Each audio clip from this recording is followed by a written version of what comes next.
I love the subject of this week's program, Russell. How's your bounce? I'll tell you what, we've gone through some really challenging times, we've gone through some tough times, and when you're faced with adversity, how well do you bounce back? Do you bounce like a deflated basketball? Or like the Super Bowls I used to have when I was a kid that could bounce as high as a rooftop? Right. The way you bounce determines how well you can handle the new economy, because it's going to have a lot of adversity that we're going to have to be challenged with and be ready to face. All right. So, how do you handle the bad news that every business is getting? Well, the first thing you have to do is you have to silence those critical voices that are in your own brain. Because what happens is we tend to be our own worst enemies as far as we challenge ourselves, we beat ourselves up, we'll have voices that tell us that we stink, we can't do this anymore, we were past our prime, whatever it may be, and it beats us up. We tend to criticize ourselves more than anyone else.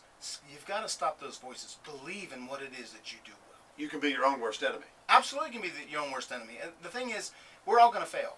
Failure is a good thing to some extent because it depends on how you learn from your failures. Now, if you're learning from your failures of trying new things that didn't quite work, that's a positive. If you have failures that are continuing to try to do the things the old way and hoping they'll come back around, that's a mistake.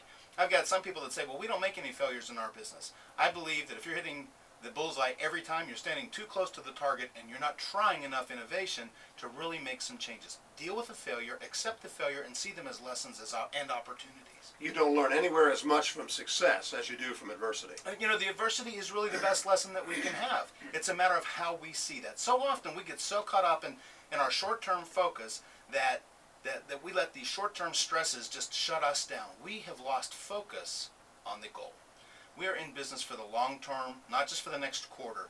We are growing people's careers, not just handing people paychecks.